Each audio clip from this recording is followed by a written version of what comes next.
Hello, there we are. Welcome everyone. Thanks for joining. This is our final session here at COP15. Very excited to have an esteemed panel, in fact, two esteemed panels of speakers today, covering a lot of territory around the standards landscape, the frameworks, what everyone's doing on the topic of nature and planning to do in the future. So hopefully it's going to be an interesting discussion, and we've certainly got all the right people here to have that discussion.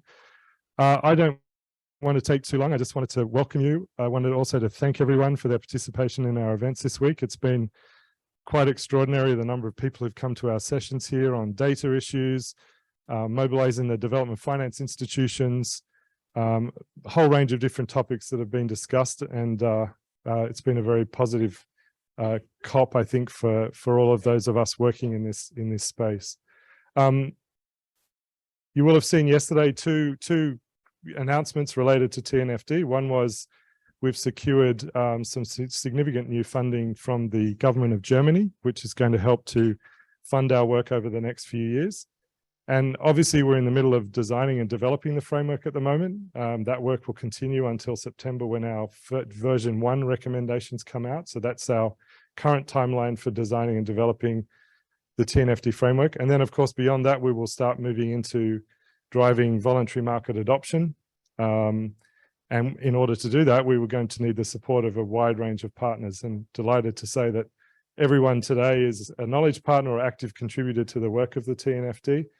And we're really thrilled to have the support of everyone. And I think as we move into capability building, building awareness, building the skills, building the capability that the market's going to need, it's certainly going to be a multi-year journey that's ahead of us, as we've seen on the climate side as well. The second announcement yesterday was the comments from Emmanuel Faber about the fact that the ISSB is going to be considering the recommendations of the TNFD as its own work on nature starts moving forward. So we were delighted to see those comments from Emmanuel. We've been in touch with the ISSB team since its inception and the TNFD inception, which was the same time at Glasgow last year. So with that, I'd like to invite Sue Lloyd, the Vice Chair of the ISSB, just to make a couple of comments by way of introduction and scene setting. And then we'll hand over to Margaret, who's our moderator for this first session. Margaret is the Global Head of Sustainable Finance at WWF, and she'll be taking us through the first panel. So, Sue, welcome.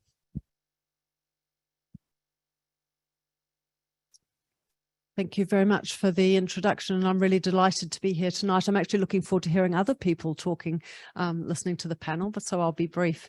We're really lucky to be in Montreal this week for our board meeting, and also to be participating in COP15 events. So it's a fantastic week to be here, and I'm really looking forward to the opportunity tonight to hear how standard setters and producers of frameworks are working together, and looking forward to that conversation. So at our board meeting this week, we've been looking forward to the future. And what we were talking about earlier this week was, what will we look at next once we move past our initial 2 standards on climate and our general requirements document? And our staff have been doing some research on where market demand is.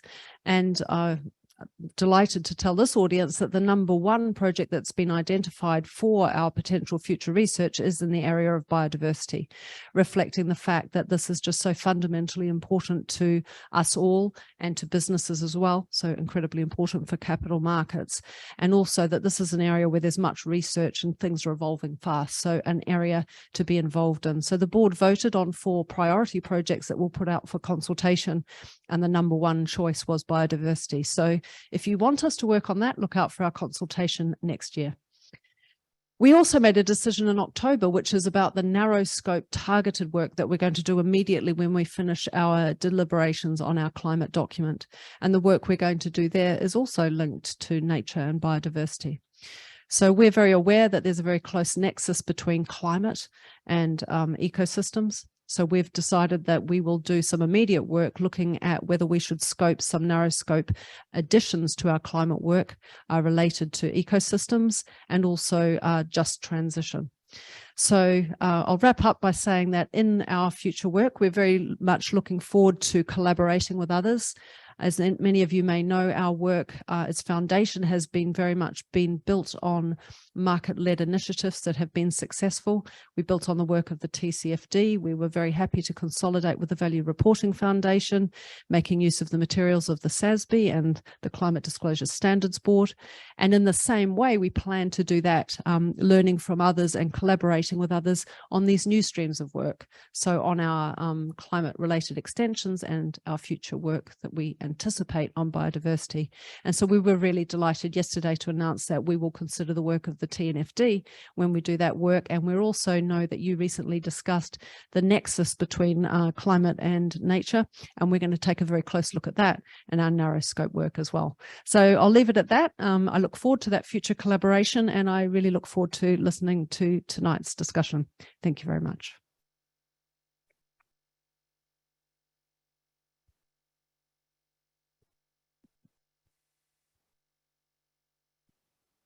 And I want to thank you very much, Sue. I really appreciate that. And as one of the very active, enthusiastic commenters on your disclosure frameworks and what's come out so far, we're really looking forward to the new work as well. Thank you very much for that. I want to invite Tony, if I can, to join us on the panel. Emily was supposed to be here. She unfortunately is not able to be here. So Tony is going to provide as good a fill-in on all of the detailed data and metrics work questions I have planned for him. So it's a real pleasure to be here. As Tony mentioned earlier, I'm Margaret Kuhlow. I lead WWF's Global Sustainable Finance practice. And we've really been engaging in this space in a variety of ways for at least 5 years to try really to push the financial sector to really understand the value of nature, not just the risks around climate, but also the risks around climate, but the relationship now to biodiversity loss. So it's really sort of exciting to see finally the penny dropping in the sector on the relationship between those two. And we're really happy to see some progress happening. So I've got a great panel here today, and I want to ask you all, if you would, the first time you use an acronym, just spell it out, because I think one of the things that we're finding in this space is we all speak a different language. I don't know if you've how much you've enjoyed being at the in various different discussions of the COP, but you go from one acronym world to another acronym world, and it really makes it difficult to have a conversation with each other. So the first time, there may be half the room who knows what you do, maybe the other half doesn't. So let's just use the acronym, spell it out the first time each time. And I want to start off just by asking each of you just very quickly, what's your initiative and what are your main objectives, so that we can get a bit of a level set, because I think there are different people across these conversations who look at different pieces of it. I want to make sure we have an equal understanding of where we start the conversation. Since you opened, I'm not going to start with you, Tony. I want to go. Let me start at the end. Thomas Maddox with CDP. Are you still using Carbon Disclosure Project or just CDP, right? So I'll let you start with that as an explanation, our expert on forests. So yes, good evening, everybody. My name is Tom Maddox. I'm the Global Director of Forests at CDP, which does stand for Carbon Disclosure Project, but we tend to just use CDP because we've moved on from just carbon. So for those of you that don't know us, we're an environmental NGO. We're completely focused on the idea that disclosure drives change. That's the theory of change. So it's the idea that you shine a spotlight on a company. Where is it in its environmental performance? That opens the door to driving change. So the way we do that, we have an annual disclosure cycle. We work with investors and buyers to request companies every year to report to us on how they're doing against a number of environmental targets. We then take those data, we score them, and we use the results to drive change in three main ways. First of all, just the practice of going through our questionnaires often helps a company to understand where it is, what it needs to do, how it's performing against its peers, and that's one way of driving change. The second thing is we send the results of that, the data, that goes back to the investors, it goes back to the buyers. They can use that information to change their decision-making or to engage with their portfolio or with their suppliers. And the third way is that we now have a very large database of information over 20 years and we can use that to inform the development of frameworks, legislation, and so on. So this year, over 18,500 companies reported through us, as well as nearly 1,000 financial institutions, over 1,000 cities, states, and regions. So a significant proportion of the economy, that's over 50% of the global market cap, reports through us. And they report through us at the moment on 3 environmental targets. One is on climate, but then about, that was 20 years ago we started doing that. About 10 years ago, we moved into nature. We now ask for disclosure on deforestation and on water security. So that's, and maybe the last thing to say is that, so unlike some of the colleagues on this panel, we're not a standard setter, we're a platform, and so you can report through us and you can monitor where you are on the different standards through us.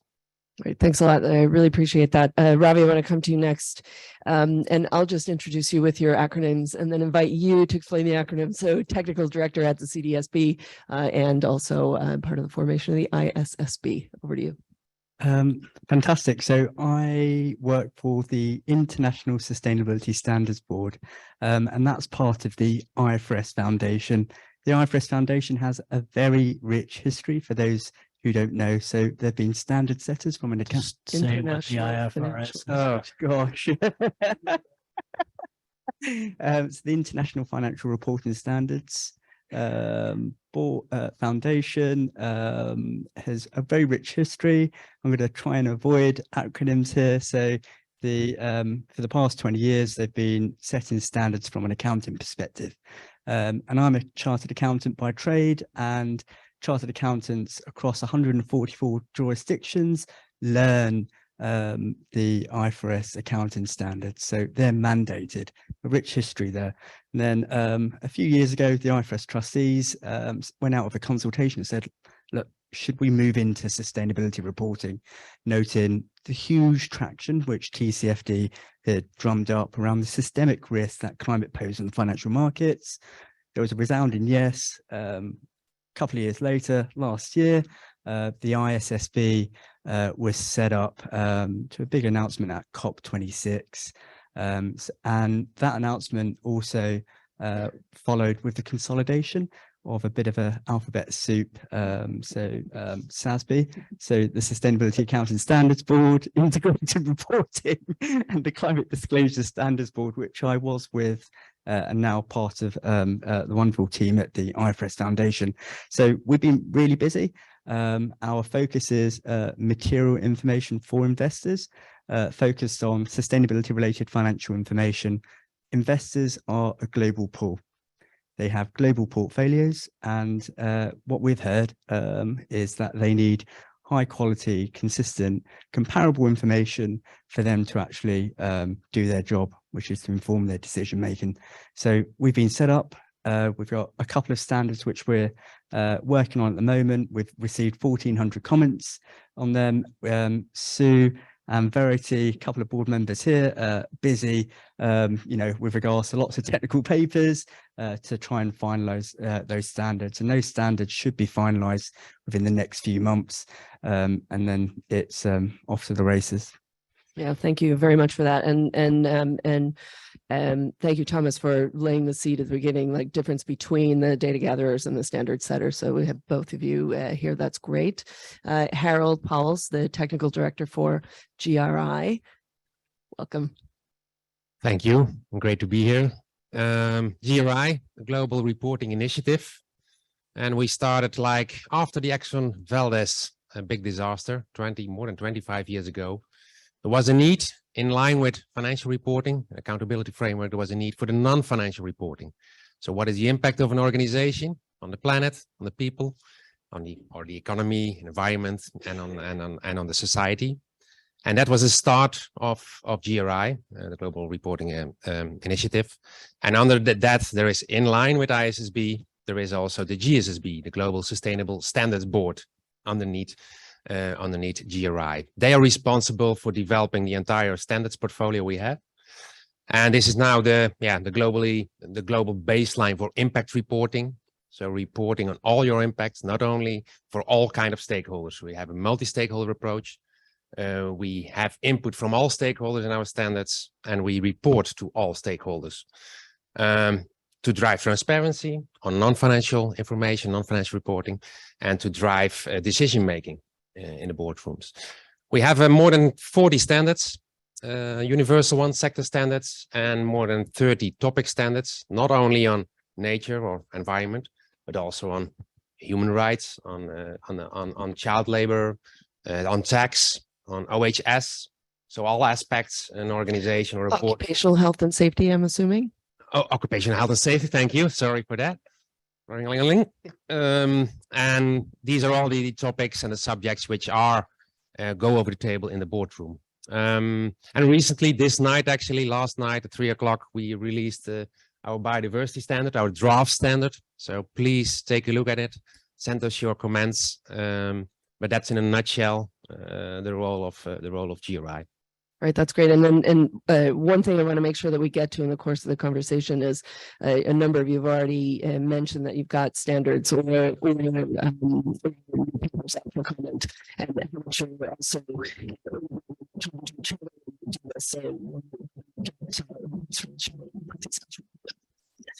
so one of our surveys outcomes is going to see so TCFD is actually short for the G20 FSB and TCFD. G20, of course, are the global G20 nations. The FSB is the Financial Stability Board, so it's the regulators, most central bankers, treasury, securities officers of those G20 countries.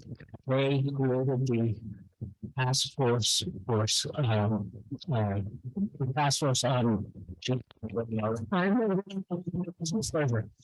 yeah, it's been a long week, man. The TCFD, you can come up with a that was yeah. So set up to develop a framework to disclosure, focus on so inside out actually the disclosure is focused on some things which is super duper important. Well, just saying okay, some risk.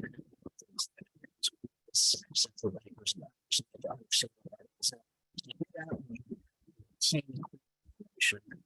set up a framework system how organizations are. So we didn't want it to be separate silent activity. So we created the which is governance strategy, risk and measures and targets, which so part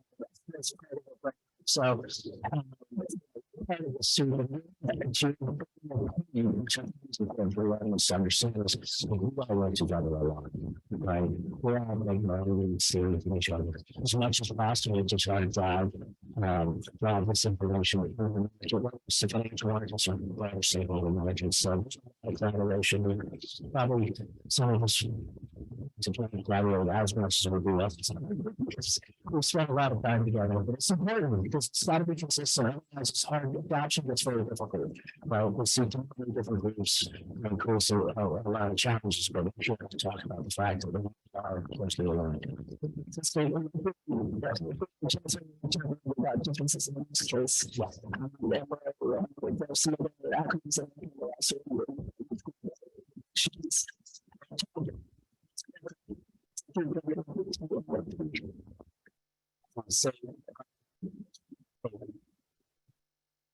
shows essentially quite shamelessly.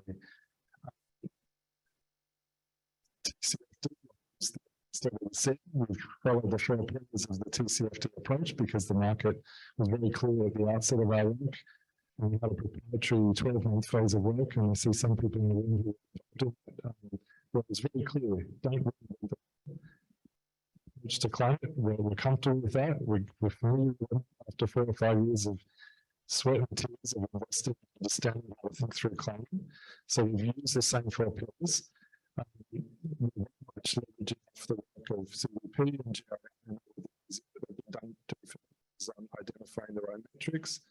So our approach is very much an open innovation approach. We're incorporating as much as we can from others, so we don't start with a blank piece of paper. And it's SBTN, whether it's the definitions from the science bodies like IPBES and IUCN, sorry, science, I did say science-based targets. IPBES, the Intergovernmental Panel on Biodiversity and Ecosystem Services, Sciences Panel.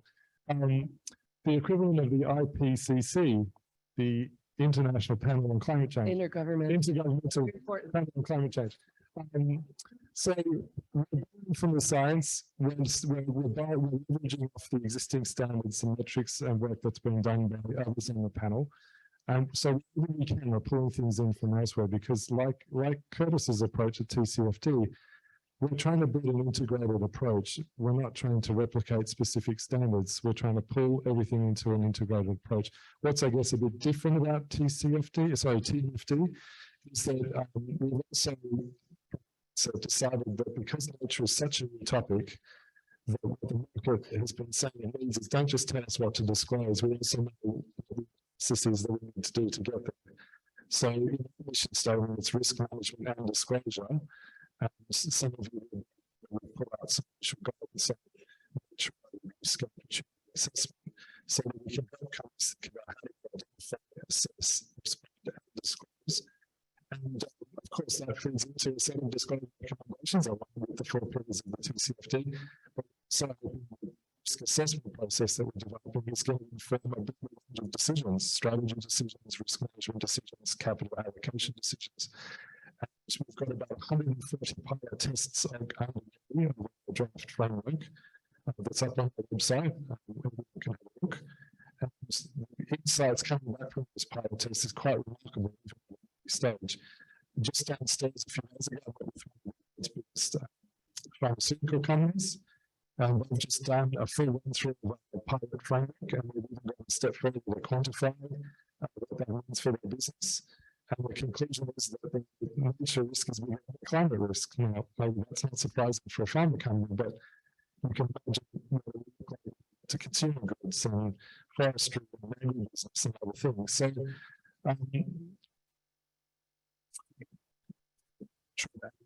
figure out the perfect of the good. Get started trying to get to vision by September, and fully expect that years to come, it will continue to evolve as the data improves, as the disclosure frameworks improves, the technology improves to do verification. So our goal, version 1.0 of the TCFD framework in September. And of course, then we'll have to move to market adoption. Sue said there's a whole raft of capability that needs to follow, and so we'll be working with the panel to drive forward collectively to do that. Right, thanks. I really appreciate that, and appreciate you going through the acronyms in particular, because one of the really important things about doing this work is the requirement, the real need to work in an interdisciplinary manner across lots of different areas of expertise.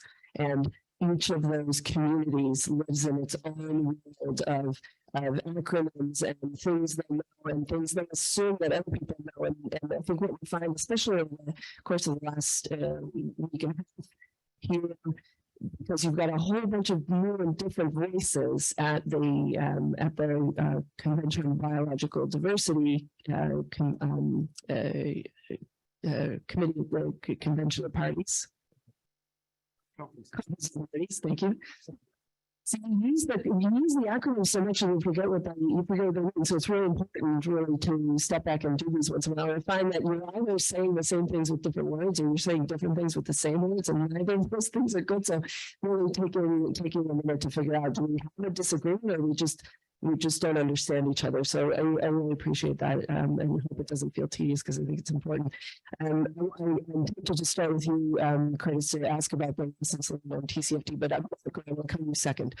I want to start with Thomas and Harold on the metrics and getting that data, what lessons you learn as you're collecting that data, because it's not easy. It's not easy for a while, right? 20,000 a company has to figure out what you're talking about and then how they find it in order to report. You've got a lot of experience on the questionnaires now, and a lot of us are using the data that you put out at CDP. So why don't let me start with you, Harold, and then I'll go to you, Thomas. Talk about that experience on the metrics.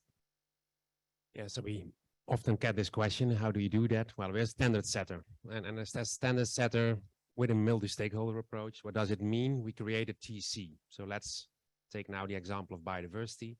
We have all stakeholders in the room. In this case, we're 18 people, people from academia, from business, people from mediation institution, workers. So all the different stakeholder groups are in our technical committee. They feed us and they say, well, this is common practice. Also important to remember in GRI, we do not invent new things. We look what is the common practice, what is achievable and acceptable for the market to report upon. To be acceptable and be able to report, you need a common understanding whether there are tools, there are matrices, and there is data, at least enough data. And based on that, we create requirements, we create disclosures, and we bring it to the market as a draft. Like for biodiversity, we just did it now, and we make sure that we have consensus on this, and then it's tested by the market. That is what's happening now. We get hundreds of comments, and we will deal with that. But we are pretty certain that the input we are given, that is the basis for the next step in sustainable reporting. So like now for biodiversity, we have included supply chain information you need in supply chain. Why? Everybody already agrees. It's common understanding in the market that the real risk, significant impact is not on your own premises, but it's really in the supply chain. Then you can still say, well, I don't like that. That's not the question we ask. We say, well, this is agreed all over the world. It will be a challenge, but at least start with it. Then we look, are there systems to deal with that? And then all my colleagues come in the play. Do we have something like a TNFD? Maybe it's not all right yet, and maybe it's not all complete, not 100%, but at least we say these are systems you could use. For water, the water risk filter. It was there. First version was not the best one, but people could use it. And there are many more systems and tools we refer to. So it's not rocket science. We say this is now the global language, the global requirement, the global kind of information you could give to the outer world to take decisions upon. And that is how we make sure that the data we are asking, the KPIs and the indicators we have out there, the matrices, that's the way we deal for all these 31 topics. That's the way we deal with them, whether it's child labor, whether it's biodiversity, whether it's occupational health and safety. Yeah, and there's a really important point in there that you didn't say explicitly, but what I hear when you say it is you're not just in this work, what you're trying to do is bring everyone along, because a lot of times these initiatives are designed around the leaders who are in the forefront and really interested in doing this and would like some sort of a framework. And then they would like that framework, and we'll get to this later, mandated so that the others come along, because you have a problem with the laggards. And essentially what you're trying to do is establish these things that actually they can be done, and you can show that they can be done, and it's an expectation to bring the others along. Maybe add, so if we're not certain, there are always these gray areas, then we have our option of guidance. So either we put something in the guidance and we recommend you start thinking about this, to start reporting this. That's the way we do it. We do that. And in our voluntary system, we also have the option of omissions. So if an organization really has a problem, then they can clarify, they can say, well, we are not able to do it, but they have to declare, they have to say the reason of omission. And this is, of course, in a voluntary system. That's different than in a mandatory system. Yeah, we'll get to that. We'll absolutely get to that. Thomas, I want to turn to you on CDP, and thanks for the mention of the water risk filter. We actually have used, WWF developed the water risk filter together with the German government, actually using CDP's water data. Has been a great partnership, and that has that tool has really grown and improved over time. And it's an important lesson of how you take this a metric and put it into a tool that then can be actually used in the market. So how do you get that data? Is that working? Yep. So as I mentioned, we're not the standard setter. We're not the group that's that wants to say this is what you have to do. We're tracking progress against what experts have said you have to do. So where there's a framework or a standard in place, that's what we use. So for example, on our climate data, we use the TCFD. We're fully aligned with that. Questions are all based around the framework there. On our forest questionnaire, which is the part I'm responsible for, we use a framework by the Accountability Framework Initiative, which is a group of organizations that have set, this is best practice for what you need to do if you're going to eradicate deforestation from your supply chains. And they set those principles. Then what our questionnaires do is try and help companies through that. So through the questions, you can then take them through step by step. Have you done this part? Have you done this part yet? We have guidance that go along with it.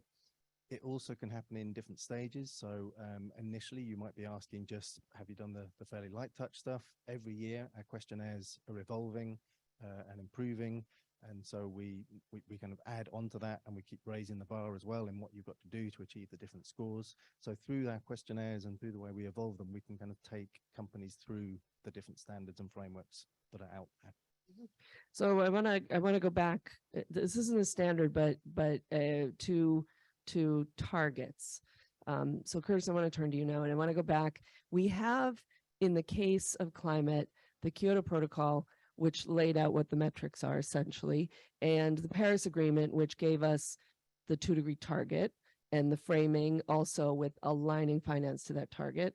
We don't yet have either of those things in nature. Obviously, that's part of the conversation across the street and really important, and it's great to have all of the voices calling for. If you haven't visited your negotiator yet, I really encourage you to spend some time with them. That we need that. So how did that, what did that framing do for you when you started TCFD? And what have you learned over time in terms of the how that anchors and how the anchor helps, or maybe what's missing? So one of the benefits of TCFD was that we did have a very clear remit from the Financial Stability Board. Having that clear remit, which is to really focus on what financially material information would help investors, primarily financial market participants, broadly speaking, make more informed capital allocation decisions by understanding risk and opportunity. Like that, full stop. There was much more than that, but we went back to that remit very, and stayed very tight to it. That was very useful. We also had, within that remit, we had a wide range of people from different countries and from different sectors and different disciplines, different roles within those sectors. So it was really, I mean, the whole don't let the perfect be the enemy of the good is really important, because these people did not agree with each other on a whole lot. But we drove consensus, and some people thought we went too far, and some people thought we didn't go far enough. It sounds about right to me. And so what you do is you begin the conversation. We don't, just to be frank, on TCFD have very specific or prescriptive guidance on targets. We ask you for what your targets are. And if you have targets, please explain them and talk about how you do it. We did not aggressively say you should set a net zero target, or your target should be aligned with it, because we knew that adoption, like the world wasn't, this is how fast this world moves, right? This is 2015 when we started, and they weren't, the financial community and the corporates associated with it weren't ready for that. And so we had to sort of start there, and we stick to our knitting. But what we, I think, have done, successfully established climate risk as financial risk in the end. That is, I think, what we, at the end of the day, we most did. Once you do that, there's a whole cast of characters, many of them up here, that begin to do more, and they can take that on. So my one piece, and I'm straying a little bit, but recommendation is be really clear on the scope of what you're trying to achieve, because everything is interconnected and it's really hard to do all this work. So pick your lane, collaborate with, leverage other people's information. We borrowed very liberally from SASB and CDP and GRI. All of them, we stand on their shoulders too. So it's important to keep that in mind. Like, if we don't have targets yet for biodiversity, because it doesn't feel like that's going to be a target, like carbon is very distinct number. It feels like biodiversity is going to have a bunch of different targets and be applied differently depending on your business model, jurisdiction, sector exposure, et cetera. So like let it develop, right? I know we're all in a hurry, but this is institutions that are really struggling to take on everything that we are all throwing at them. And so we have to keep that in mind. And as I mentioned earlier, there are a couple of acronyms who aren't here that are in the target setting space. So SBTI, which is the Science-Based Targets Initiative related to the work of the climate work like TCFD, and then the Science-Based Targets Network, which is working on the nature-related target setting, maybe the parallel for TNFD, and I'll let you come to that a little bit later. But I want to turn to you, Ravi. There was one particular, I wrote down the language because I liked it so much in the announcement that the IFRS made earlier this week, that Emmanuel Faber made, I think yesterday morning. That was only yesterday. Okay. So, and it's exactly to this point of value and financial risk. So you came out of the work on TCFD realizing that climate risk is financial risk, right? And that was really what drove the initiative. And what we've been struggling with, I think, a little bit on sustainability is this assumption that it's not financial. It's non-financial reporting, which I always a little bit kind of recall. It's actually financial. It's relevant, and either because of the dependencies or because of the impacts was relevant. And some of the language yesterday, this is about a company's ability to deliver value for its investors.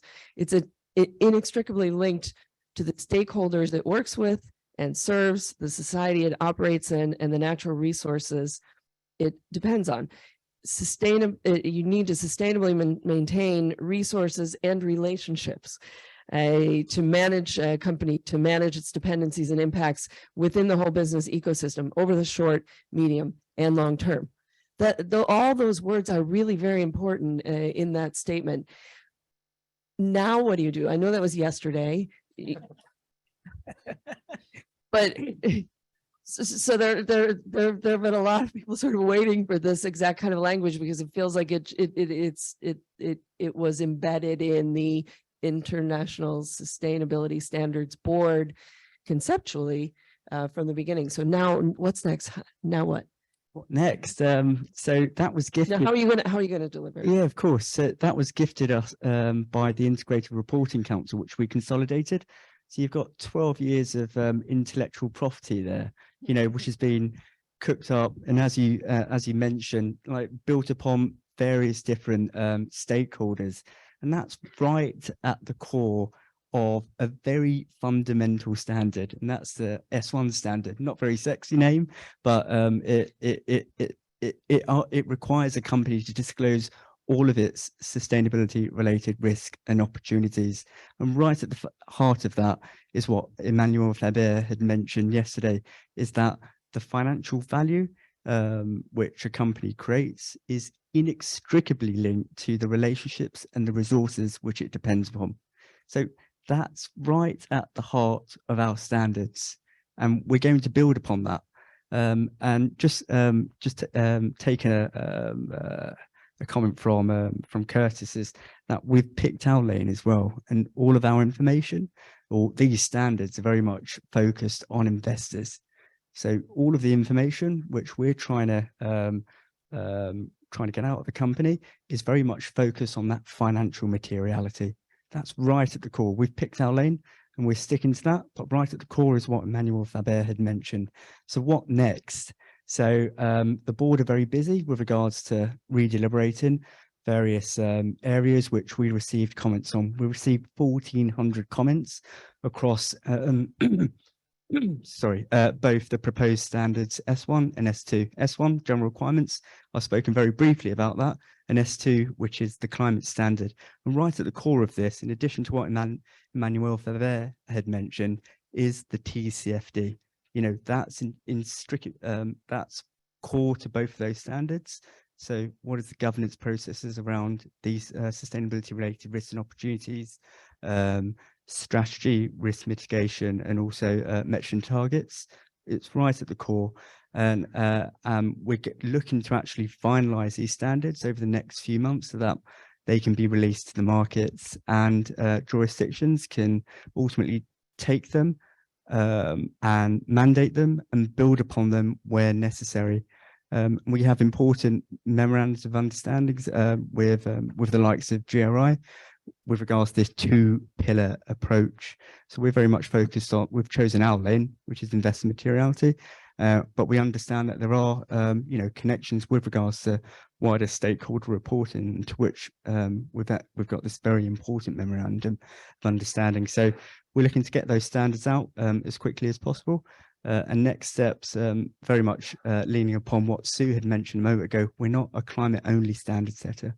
That's evident in S1, which requires all sustainability related risks and opportunities, but we will be going out for public consultation on our agenda priorities. And Sue's alluded to the fact that a #1 priority for us is biodiversity, ecosystems and ecosystem services. We've heard, loud and clear via the comments which we've received thus far on S1 and S2, that there is a connection between climate and nature. And as part of our next steps, part of the foundation building exercises to really make those targeted amendments to S2 climate standard to, look into nature. And we'll be leaning upon, the work of the TNFD to the extent that it's focused on investors, but also other standards as well. And hopefully leaning on the work of GRI as well, based upon your recent announcement that you've got open consultation on biodiversity. Thanks. Tony, I want to go to you to reflect on that announcement yesterday, and also just kind of pick apart the difference and similarities between a standard setter and a disclosure framework, so that we're thinking about how those two are both distinct and then how they are related to each other. Great. So as I mentioned in my opening comments, we're talking about, and we're focused on risk assessment and disclosure. So let me take them in two parts. On risk assessment, we very much looked across best practice risk management approaches, the work of others that have tried to identify how to identify and assess and manage and respond to climate and nature risks, including actually Ravi's previous work in the CDSB that developed its biodiversity guidance and had a lot of really good thinking in there around the assessment piece. So we're developing that assessment guidance because that's ultimately what's going to form the basis of the capability building that's going to need to happen in the market. On the disclosure side, again, very much following the approach of TCFD, we're putting forward a set of proposed disclosures. How those then get translated into the much more granular level of a standard, ultimately we would leave to the expertise of others, ISSB and GRI, etc. But there's a lot already to work on, and our whole ethos is to try and integrate and pull things into the TNFD approach, as I said before, rather than start with a blank piece of paper. So I guess our approach is slightly broader. I think one of the key realizations that we've had to this point about swim lanes, maybe I don't want to be a hog in the pool taking too much of the swimming pool, but you're going in the wrong direction too. I just want to point that out. But if I just reflect on the task force that we've assembled, half of them are financial institutions. So we've got a very strong focus on what's relevant for investors and financial institutions. The other half of our task force is companies and market intermediaries. And what's really interesting about the nature context, I think the market, often in the conversations we've been having, of course, the market just wants can't we just take the climate approach and apply it to nature? But there are a lot of really material differences that we're going to have to work through. The obvious one is that on climate, a ton of CO2 released in Australia is broadly the same as a ton of CO2 in Finland.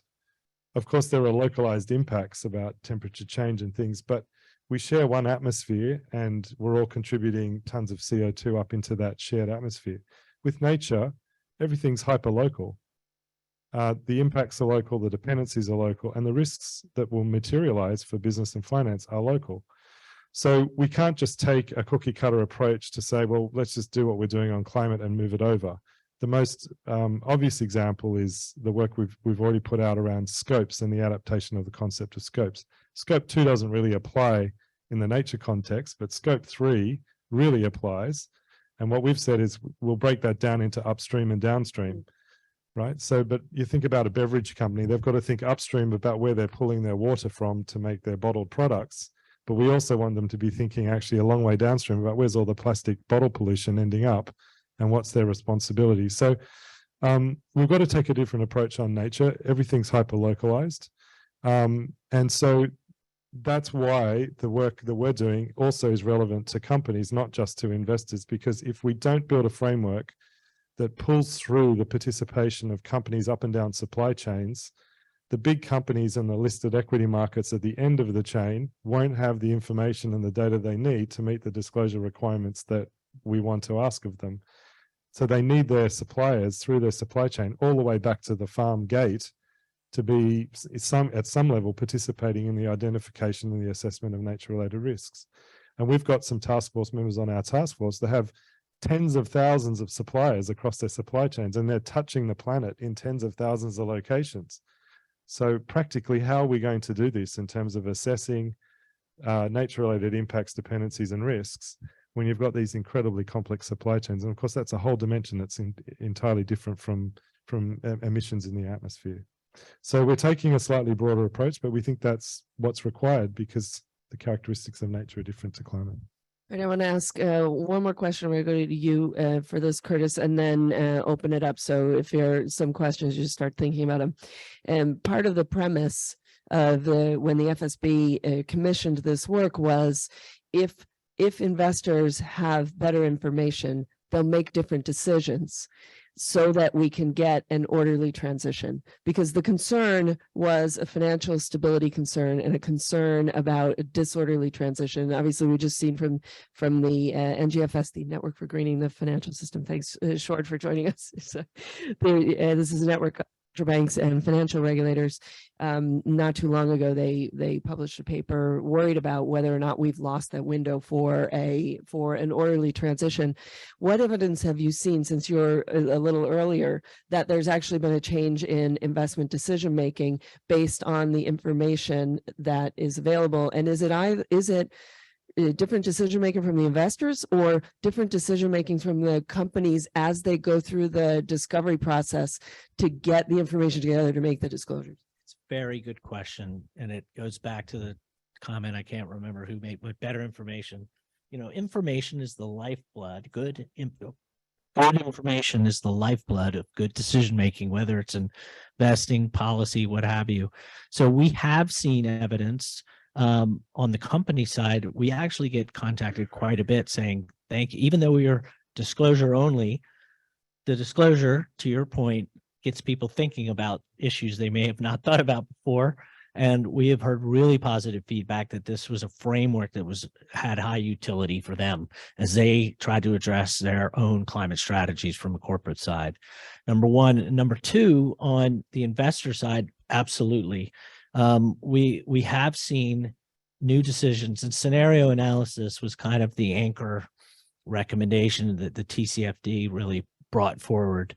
And that is talking about plausible future states of climate and how that might impact your, it's really an effort to try to determine how resilient your strategy is to either a screwed up climate in the future or an orderly transition. And you're supposed to have wide diverging ranges.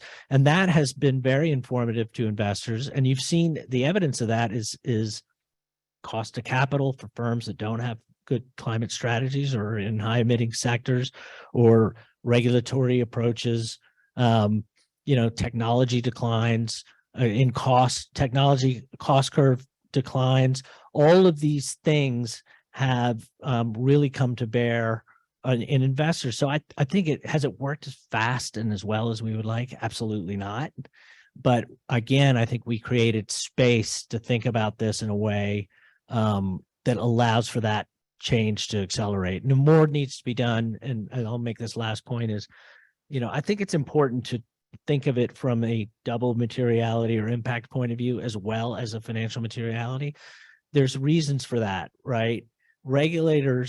Legislators can control a double impact like the EU, regulators can't. They too have their own mandates, and their mandates are focused squarely. So you want all the tools available to whatever form of government or legislator or regulator, it can take it forward based on their political environment. In the US, the SEC, has the authority, but it's only for listed companies. In the EU, they legislated it, so it's for the whole economy. It even captures US firms who do business there and other firms who do business there. So I think it's important to have this suite of options for people to think about how you level up. Sorry, I'm cheating a little bit, but raise your hand in the meantime. Have you seen, because I'm curious, have you seen things move faster in jurisdictions where the disclosure has been mandated? Because now we have seen already the start of mandates of TCFD compliant. You asked that because the FSB just asked us literally yesterday if we would take a look at that for our progress report next year. So I think there's anecdotal evidence, but we're going to try to dig into it. Yeah, it feels obvious. All right, let's see. I'm going to go back here first. Has somebody got a microphone to run around for the questions? Or Tony in his third role on the panel. We'll take a couple of questions. Other one. Go ahead, introduce yourself if you don't mind first when you ask a question. Sure. Emma Marsden from ICMM. ICMM. Sorry, International Council of Mining and Metals. It seems like GRI creating new biodiversity standard, ISSB creating new work on nature, TNFD going through the iterative reporting cycle. Apologies if this is the obvious question, but is it a missed opportunity not to have something together? All right, let's take a couple of these questions here, right here. And then is that sideways so he makes her see it? Oh, sorry. Go ahead. Sorry, we'll do them geographically. Oh. That's right. Location. As Ravi always reminds us. Go ahead. I'm Joshua Wickerham from the ISIL Alliance. We're the global membership organization for sustainability systems, emphasis on the system of measuring impacts and assuring change on the ground.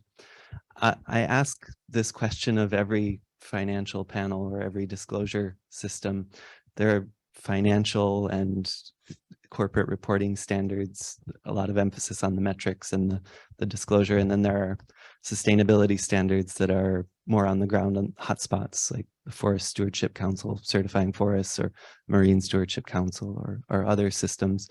What are the connections you see between your systems and those other systems that focus more on the supply chains or other aspects? And do you privilege the data from a more robust sustainability standard in a certain jurisdiction or supply chain point more than a disclosure from a company?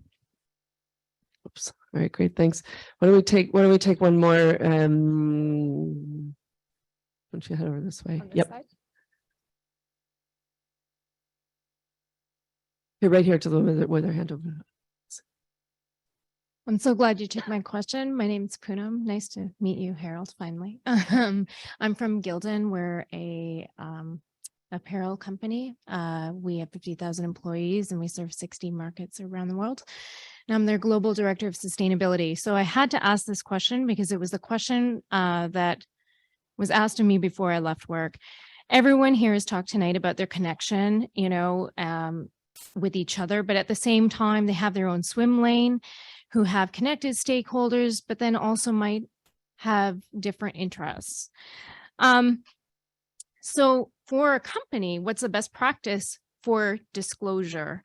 For example, we've seen where some companies have taken their CDP and then they publish a concordance table and they say that they're fully aligned. And then some companies are throwing everything into a sustainability report, one report.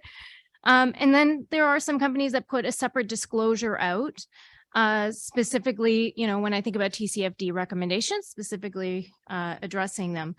What are your thoughts? ESG report with the TCFD, TFND, SASB, GRI, ISSB, am I missing any? CDP, etc.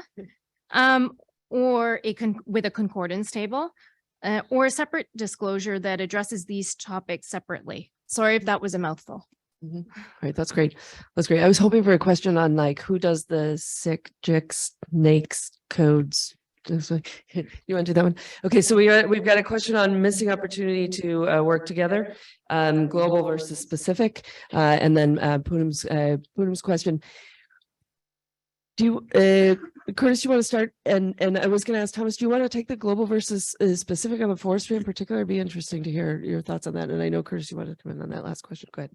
Yeah, I mean, I have the either benefit or curse, depending on how you look at it, of having worn both hats. I worked at Bloomberg LP for 20 years, and part of my remit was to do the reporting ourselves. So I can just say from our point of view is we've used all the standards to inform our reporting.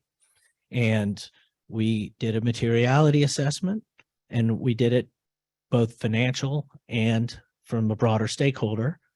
And when you do that, you can beg, borrow, and steal from all the different ones that work for you as a firm. So I think it's highly useful. I learned so much from GRI when I first started this, because I thought, why in the hell are they asking me these questions? I don't even know what they're talking about. And then I started researching, and my initial instinct was this is not relevant for us. But then once it became an issue identifying vehicle for me. And it helped with issues that might not be material today, but might be in the future, and you should start thinking about them. So that's my advice to companies. Like, that is, frankly, in my view, a big excuse that a lot of companies, well, there's so many different standards, I'm not sure. I just say bullshit to that. I'm sorry. But they're all good frameworks. They all have something for you to learn. Use what makes sense for you. And that's it. You don't have to be compliant with every single thing that every single framework asks, and that includes the TCFD. All right. Thomas, when I come to you on that global versus local or biome or sector specific. Sure. So I mean, we love the local standards. They're really useful. They're a really important shortcut. So if we want to ask specific questions of companies, if there's a standard and it's a good standard, and it's an ISIL standard that covers those issues, all we have to ask is, are you certified by that? And then that gives us a shortcut. We don't have to ask all the individual questions. Or if there's a question that is covered by one of the standards, we say, how are you doing this? And if so, are you certified? Where's your evidence? So that's where it connects for us. They're very useful. And we're talking to various standards about how we can sort of align a little bit more. Either our questions are the same as theirs, or they change their questions the same as ours, so that we are not repeating one another. Mm-hmm. Ravi, can I ask you to come in on the question of, are you all missing an opportunity to work together? Yeah, of course. I think if we take a step back and look at what the ISSB has, tried to, achieve, the consolidation was a very important stepping stone to try and help prepare us on this journey. And talking personally, I used to be one of those preparers.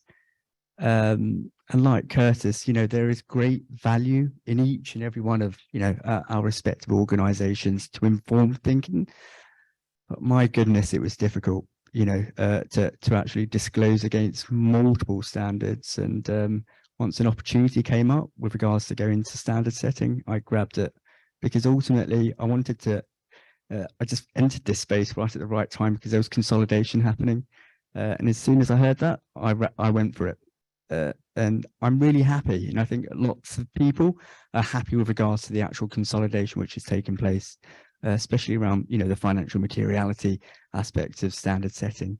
So I think with regards to working together, hopefully we've consolidated that space from a financial materiality perspective to actually support or reduce consultation fatigue, because that can be quite onerous on companies. But I think going forward, hopefully there are opportunities to work together, but noting what I just mentioned a moment ago. Harold, do you want to come in on this? And I know you want to come back, and I'm gonna give you the last word, because I just got the time hook. Yeah, so and then to clarify, so I think indeed this materiality assessment, if you start with that, and that's the basis of GRI on all these significant impacts on every aspect. So not only from a financial perspective, from every perspective. Actually, we are looking at, there are two material perspectives. One is impact materiality and the other is financial materiality. Impact materiality, if via your impact assessment, you will find significant impacts on whatever for your company. It's our belief that it will always result in an enterprise value issue at the end. So it will have an impact on your company. And that's the inside out, outside in. So, and it was a very good question. Can you bring it all together in one system? You have two different perspectives. And the question is, how far do you want to go? You have two global baselines. It's very easy. This is from an investor perspective. The rest is from a multi-stakeholder perspective. So if you start with your general materiality assessment and you make use of all the good things which are available, and you include them and you link them, we have beautiful examples already now in the reporting from companies. Then you will come, you will able to solve that, and that is and of course sustainable.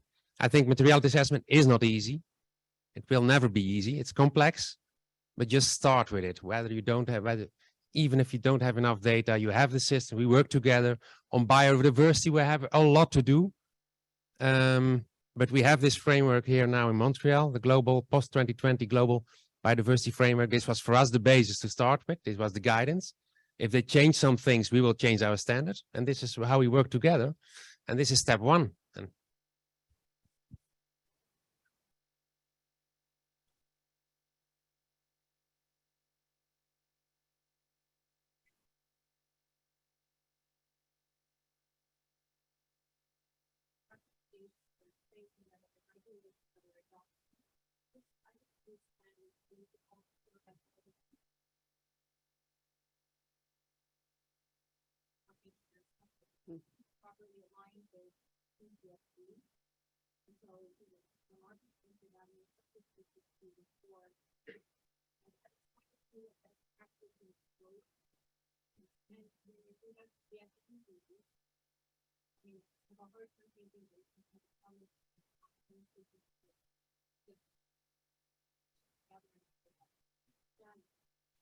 Hey, why don't I let you, Curtis, because I know you wanted to come back on a clarification, and then we need to wrap because we're into the second panel, and hopefully you can incorporate your question into the second panel.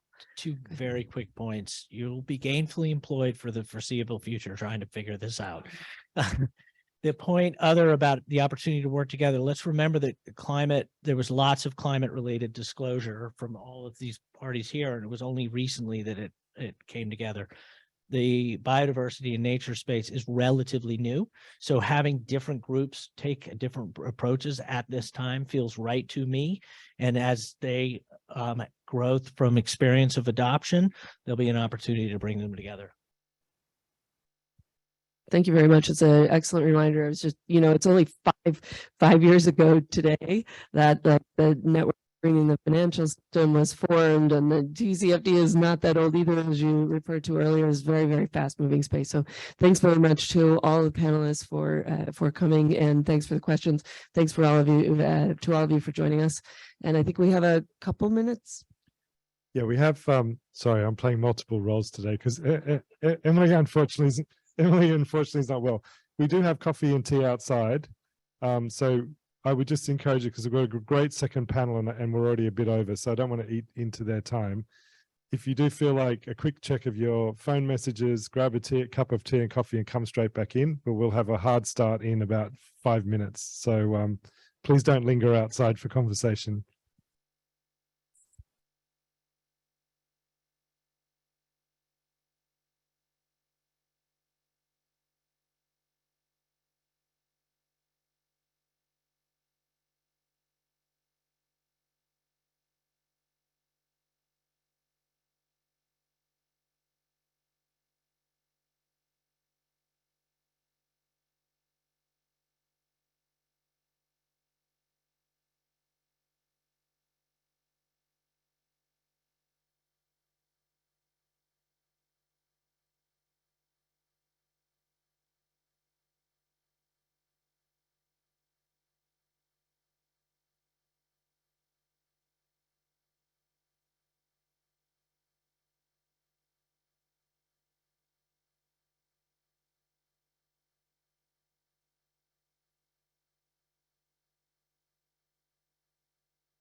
sort of blend in a little bit. We want to continue a little bit in talking about targets, which was started in the earlier session. We want to talk a bit about scenarios, particularly in relation to DNB and Saskia's work in the Netherlands, but also to kind of play that across a little bit into the corporate community as well. And in my notes, everywhere I look, it says climate and nature. And although that's come up, you know, I still think we're sort of slightly footsying around a sort of kind of what does it really mean to try and connect the two together, not just abstractly. And that comes a little bit back to one or two of the questions that were asked during the first session. So with no further ado, Akanksha, I'm going to come to you first, if I may. You've got multiple hats on, so you can choose which to talk from. But particularly interested, kind of given your knowledge of SBTN and your work, extensive work at the World Economic Forum, to kind of get your sense as to how the companies that you're dealing with, FIs or corporates, are thinking about targets and are either going, that's really interesting, what on earth do I do with that? Or are finding helpful ways to really kind of build them in to their risk analysis, asset valuation, reporting, and so on. Sure. Thanks, Simon. And as you said, I am wearing two hats, one of my own. I had the biodiversity work at the World Economic Forum, but present on this panel representing Erin Billman, because she had to fly out tonight, who's the Executive Director of Science-Based Targets for Nature. So from here on, SBTN. I think I'll just pick up on from where Margaret left is all of this seems at once very fast and yet very slow. So the fact that TCFD was not that long ago, as you mentioned and reminded us, similarly for nature and biodiversity related targets, it's fantastic to see all this momentum here, but some of us also try to remember that COP14, not COP27, COP14 in 2018 was in Sharm el-Sheikh. And I think there were like 5 or 6 of us from business hanging out, literally planning like, oh, so where are we having lunch together? So today is like a completely different space, right? And that's the sense I get from businesses, is they understand that nature, biodiversity is extremely material to their business. So they are looking at how this actually gets integrated into the enterprise risk management system, as well as, frankly, when it comes to targets, the feedback that we get, and I'm sure will be reflected in the room here, they can't wait for targets soon enough. I think that's the pressure that SBTN has been feeling, is how do we balance robust, rigorous science, which does take time, with the need that corporates are really demanding for targets to come up sooner, as soon as possible. So can I just push you to sort of one more level, which is, you know, we heard in the first session, material risk, and yes, there's the impact side.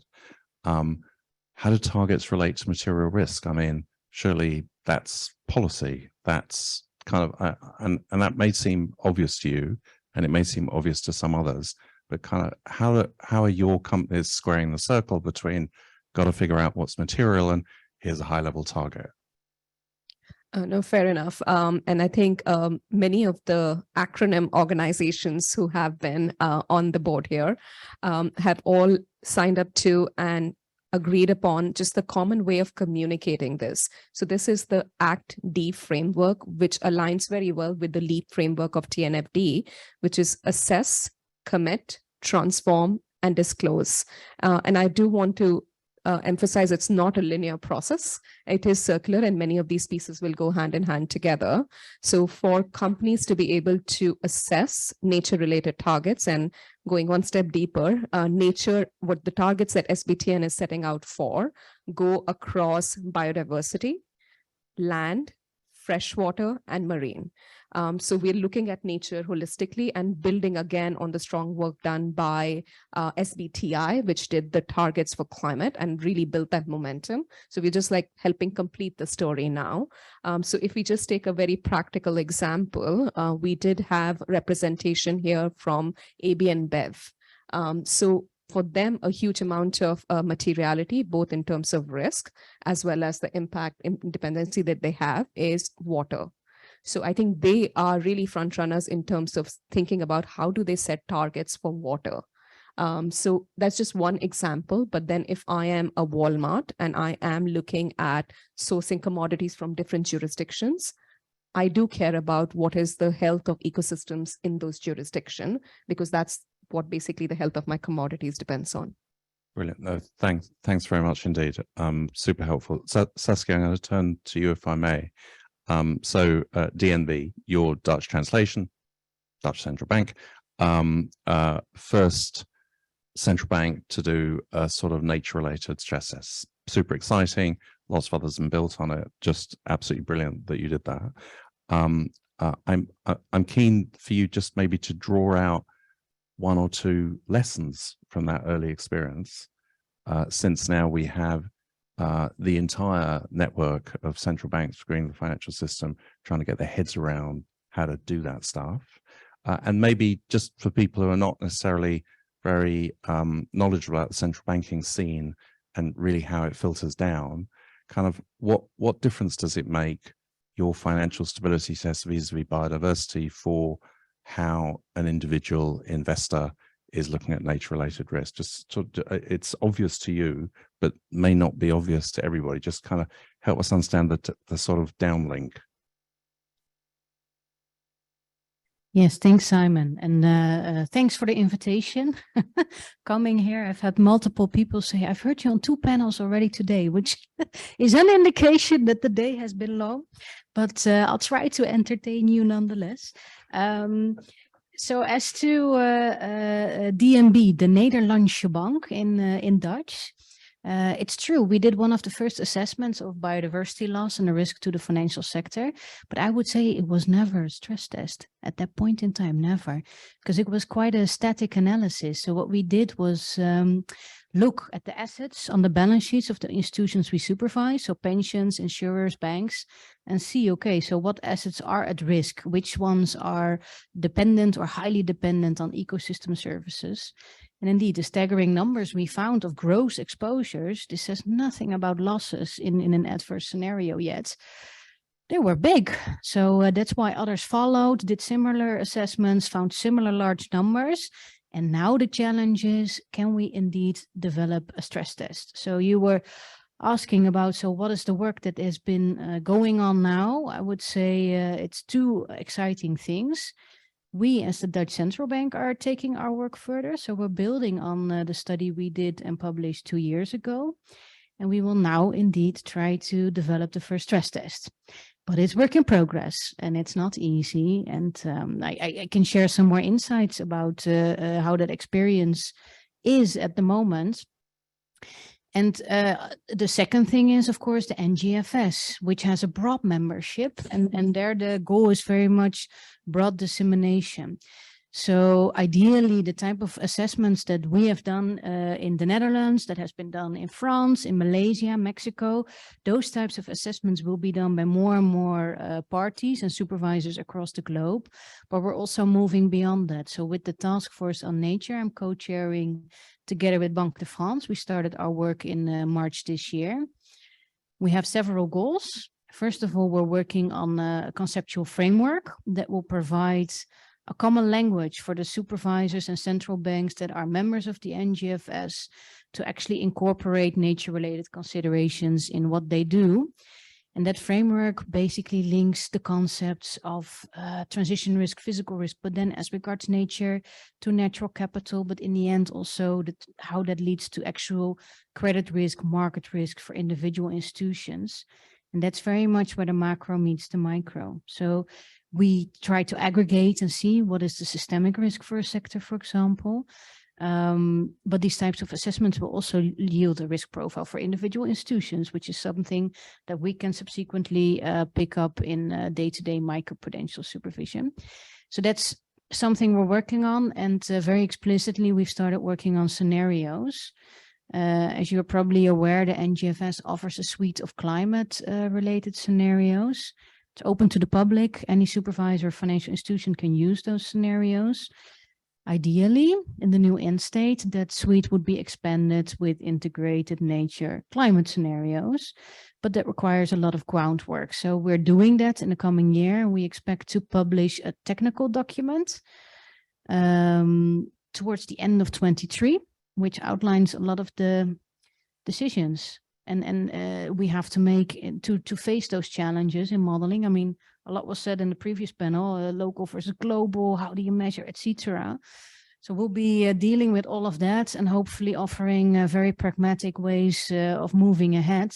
And hopefully the technical document will provide the groundwork for the subsequent development of actual scenarios.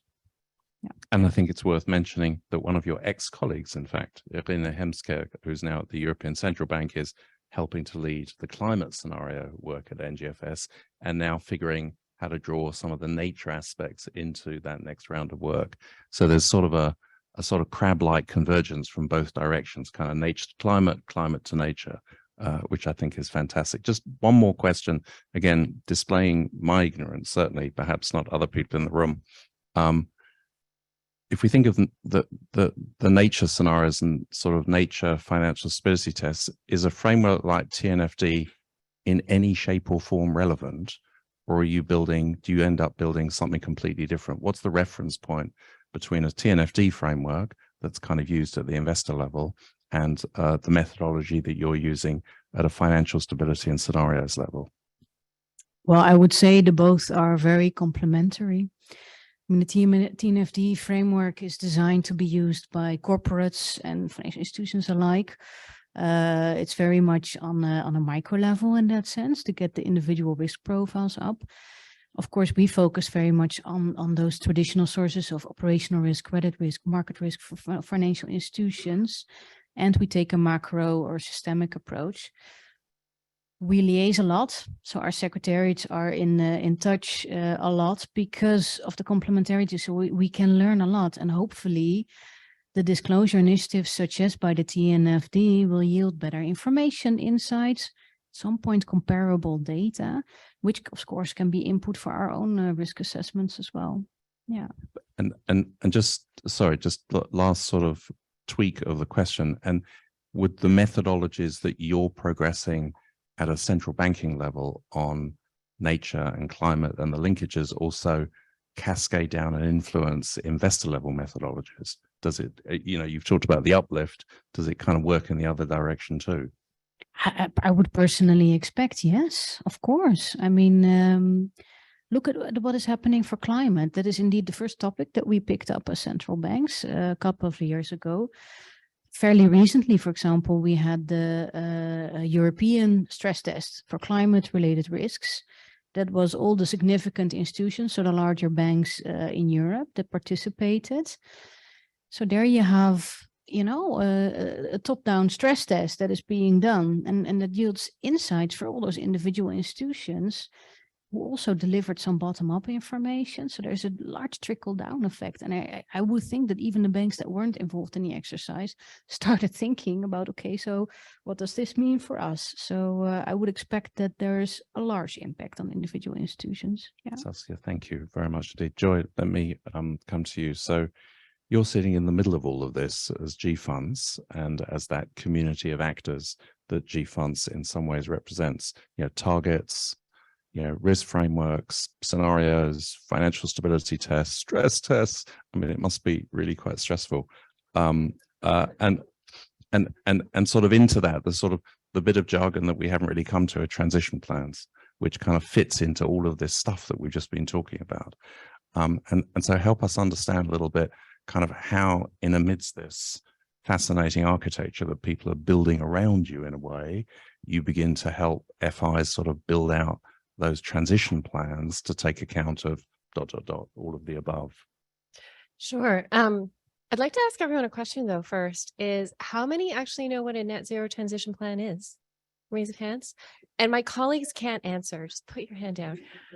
Anyone else? So not a lot of people in the room, a few. You can test somebody who put their hand Yeah. So I asked this because when we started our work, we didn't know what net zero meant for finance. So for those of you who aren't aware, GFANZ is the Glasgow Financial Alliance for Net Zero. So first of all, we don't live in Glasgow. That was because it was from COP26. Financial alliance, meaning we're just an umbrella organization. We're just an umbrella organization over 7 net zero alliances of different subsectors of finance.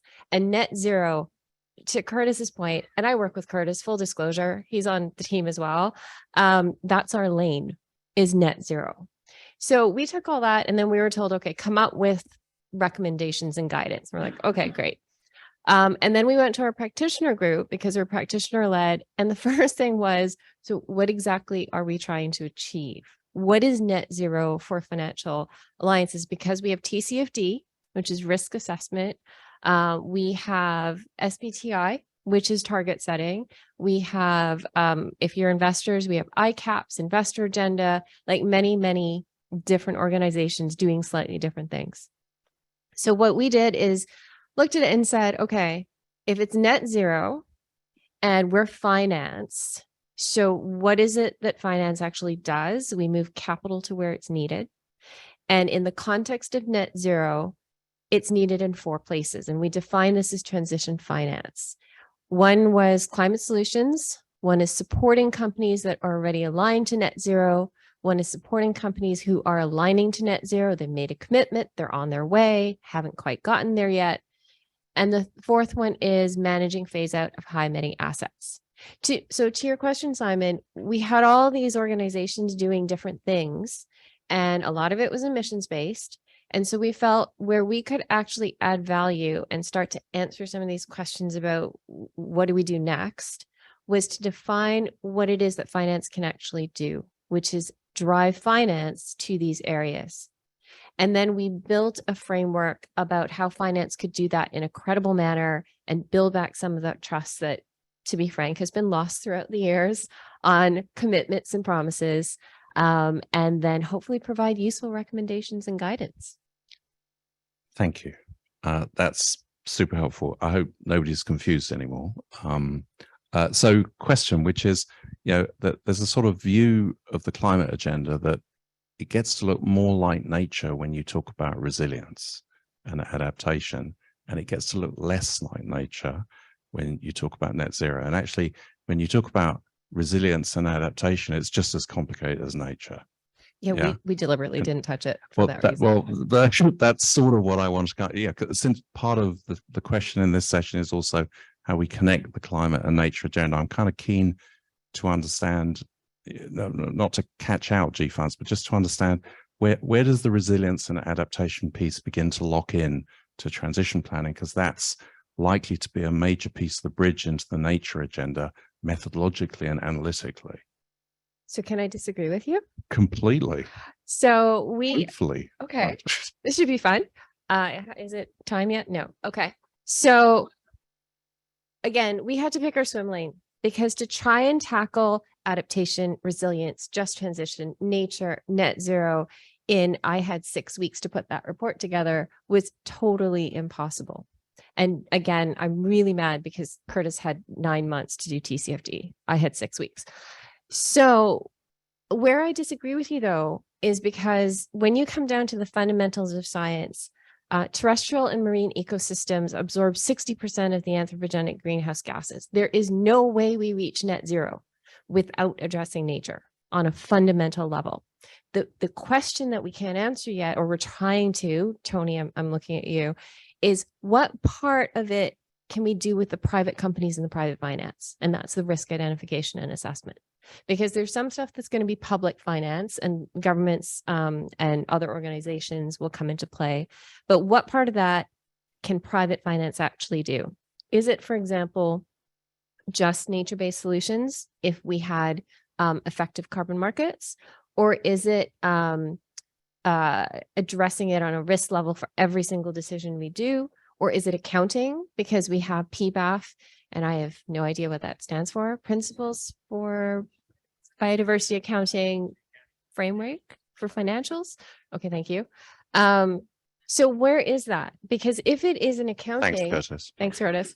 You still can't remember TCFD, right? But You have context.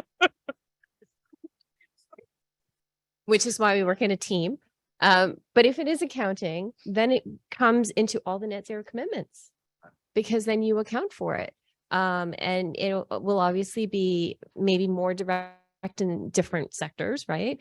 But if you do some of the work that I know, Saskia, you've done, I heard HSBC do some presentation today, Maureen, you're in the room, about understanding where all those maybe non-suspect sectors like heavy industry, manufacturing, how they connect with nature, Walmart, retail, then it starts to be integrated in every level of how you reach net zero. We're just not there yet. Right. Thank you. That's I'm still trying to figure out where we disagree, but I'll get there in a second. Not adaptation. Okay. No, not adaptation. Not adaptation. Okay, let's open it out to some questions. I'll take 2 or 3 kind of in a block, knowing that there'll be many questions. Yeah, from the back, sir. You need a mic. You'll get a mic. Can you just tell us who you are, what you are, and anything like that, really? Thanks. So I'm Mark Wyke from Ernst & Young and in the sustainability services area. So auditing and sustainability services together. I'm very interested, and this follows up on Tony's question or point about the hyper-local nature of nature, if you can call it that. And I want to couple that with the Argentine negotiators' issues with putting the word mandatory in front of reporting. Finally, as he was challenged, he said, well, this is a trade issue. If you go upstream and downstream, you're inhibiting access to markets for developing nations. And my basic question is, how would you address the Argentine negotiators' objection? Okay. So we'll get there in a minute. I've just got to call my lawyer, right? Just, right. Please remember we're web streaming here. Any other questions, please? Thank you very much. Let's take one over there, please. Thanks very much. Hi, thanks for the panel. My name's Hannah Greep. I work for BankTrack, which is an NGO based in the Netherlands. And we track the policies and finance activities of commercial banks. So I've heard the word consistent a lot, both in this panel, but also in lots of other panels where we're talking about nature and data. And my sort of concern is that the way that nature and biodiversity interacts with humans and the impacts that business activities have on nature is not consistent. I think, Tony, you said it, the impacts are localized, and that's a problem when you're trying to compare data. And it's also where you'll run into problems in risk management and trying to manage things on that broader level rather than on specific project risk management. So you can't quantify data from impacted communities, and that data is just as important, if not more important, in my view, than the data that's so often being referenced in these discussions. So while I personally feel that we shouldn't be destroying nature or violating human rights, whether or not it's got anything to do with profit, we also can't ignore the fact that financial risk can't be disconnected from the risk, from the impacts on nature, which I've heard a few people say here today. So that's good to know. Can I just take that one question? Can I maybe finish? I just finished with my question. Okay, and then yeah. So my question is actually, how are you incorporating this type of on the ground risk within the frameworks, within the targets, within the different policies, within net zero transition plans, if you're not requiring that companies report the grievances and the complaints that are being made against them by impacted communities, by indigenous and local communities who are really feeling the impacts of these business activities? And why is that not more of a part of these frameworks? Right, and just to warn you, Tony, I'm going to ask you also that partly to answer that question, although others may want to as well. So you're in an Emily role, just because I know that TNFD has just brought out its first piece on sort of where societal dimensions, equity, rights issues fit into your conception of nature-related risks. I think that's a sort of piece of the story that is worth sharing. So the trade question, any offers? I'm not going to. Yeah, do you want to pick it up, Joy, and maybe Akanksha, you may want to as well. All right, I'll start. I'll try. Having not done negotiations for a very long time, I know there's probably a lot to unpack with any party's concern.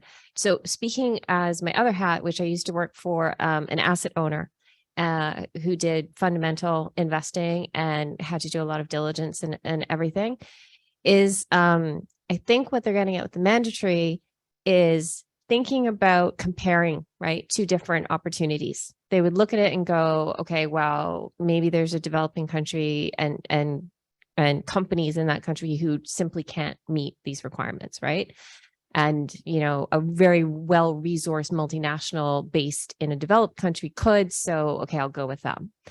What I would say is, and this I worked with finance teams all the time, is that even though we are talking about climate and nature, and these are really important and hopefully strategic parts of the business which affect decisions, they are not the only input into these decisions. And nature especially, and the locality of what the types of things we're talking about, there's often not a one-to-one switch. It's not like you can pick up a plant and go, I can get the exact same thing at the exact same risks, the exact same price in a jurisdiction I like. That's often not the case. However, the devil's in the details. And I think that's something that negotiators have to kind of play out in their minds, is like, say this in this sentence, and what are all the implications downstream? So fair question from the negotiator, but honestly, on the ground decisions by financial institutions will take into a lot more into an account. Do you want to pick it up, Akanksha? Sure. Maybe I'll just take it in two parts. So one is the point of connecting nature and trade together is a huge opportunity. I think it's only just starting with climate and deforestation issues, but we need to expand that conversation because it's also about responsibility. The second piece, I think, and again, I'm not going to comment on any particular party's piece, but I was in Colombia in March, where this piece is extremely relevant when you talk about imported deforestation.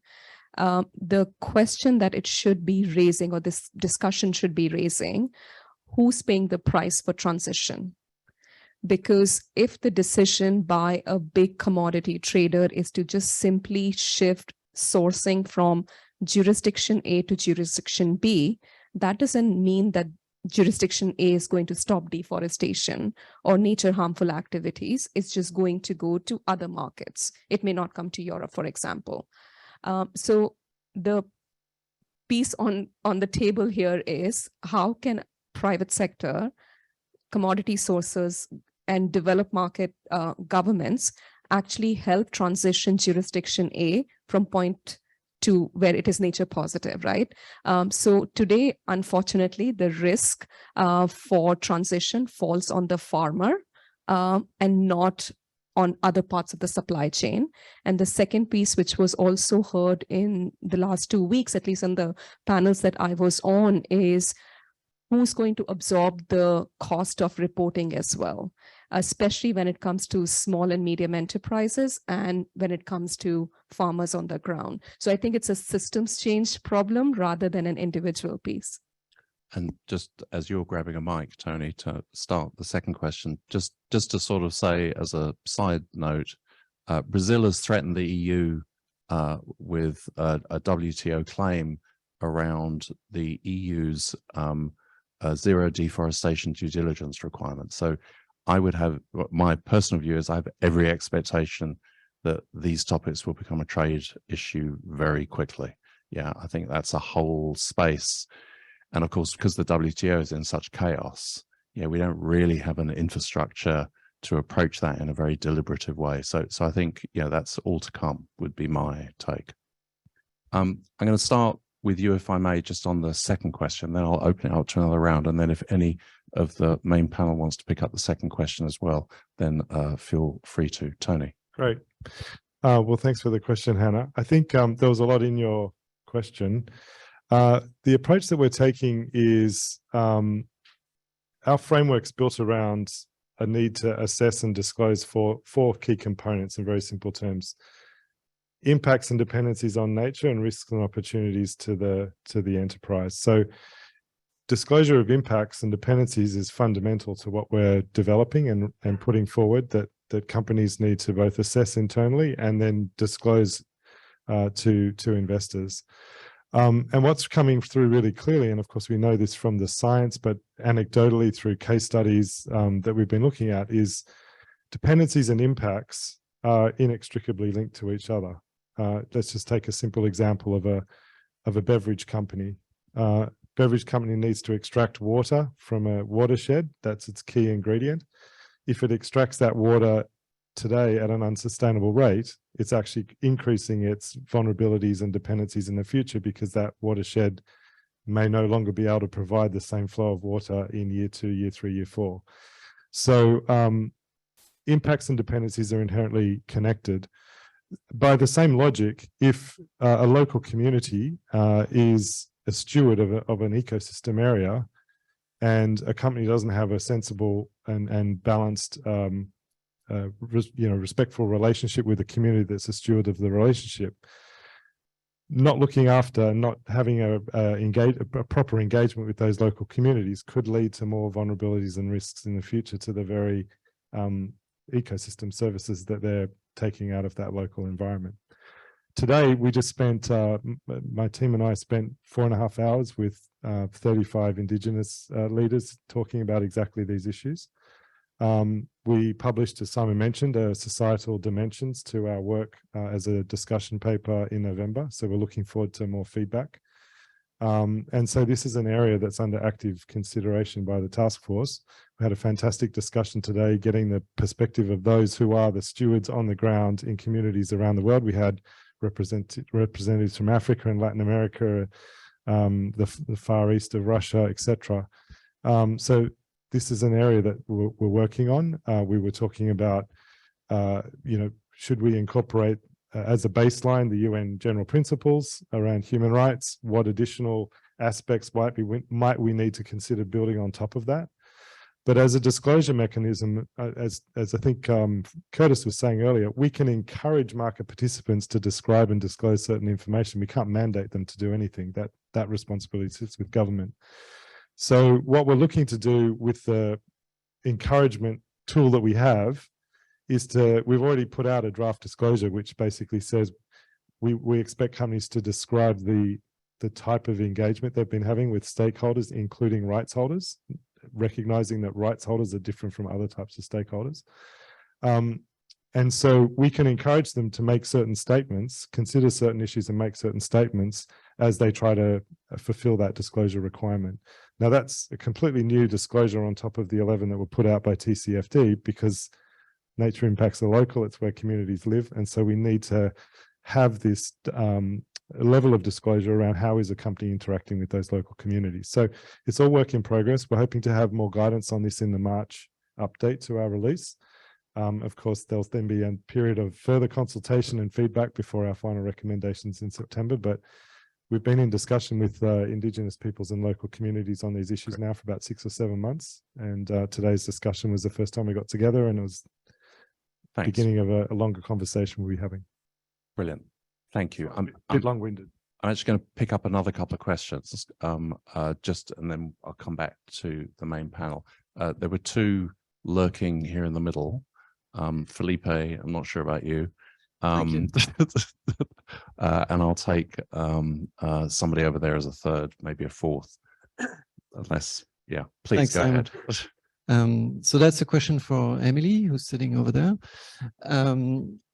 When Curtis launched the TCFD, he forgets the name, but it was TCFD 7 years ago. The whole theory of change, right, was with better disclosures, we would reorient financial flows to better take into account climate-related risks. And clearly we do have better data now. We do have, better, not just data, but also a lot of tangential data as well. I don't think we have seen a massive reorientation of financial flows yet, at least not at the scale that is needed. So, Emily, Tony, what makes us think that the TNFD will, have a stronger influence in this matter? And don't get me wrong, I'm a huge supporter of both task forces, but I worry that we're not having, that disclosures are not having the influence that we would hope they have. Got it. And I know they're all called Tony, so I'm assuming you're asking the panel in particular, right? But we'll come back. That's brilliant. So impact of disclosure, risk-related disclosure, is it really moving the capital in the way that we think? It's a completely legit question. The gentleman behind. Thank you. I'm Martin from UNPRI. I work on the EU policy side, so not so much on target transition plans and so on. Obviously, there's lots of exciting developments in Europe with the European Green Deal, with the net zero target, so to speak, till 2050. The IEA and other experts look at what specifically in energy production would have to change for that, 80% renewables by 2030, and so on and so on. My question is, for my own comprehension, companies that work in fossil fuels, oil companies, gas companies, coal companies, some of them have a net zero target. And I don't understand how that is possible. From the policy side, we can't have that for net zero. So how can a company like that have a net zero target? And that could go to anybody, just for my own comprehension. Okay, thank you. That's second question. There are two over there, I think. Yourself, madam, and then one behind. Not quiet or loud. Thank you for the presentations. My name is Meryl Vandermark, Forest and Finance Coalition. My question is a bit in line of yours, like disclosure is great, but does it really achieve change? I think ultimately what we want is companies to stop having impact on nature and to being held accountable for when they have impact on nature. So my question, I guess, is mostly for Saskia, like what do you see is the role for regulators in making sure that financial institutions stop financing companies that cause impacts on nature and human rights? Thank you. Brilliant, thank you.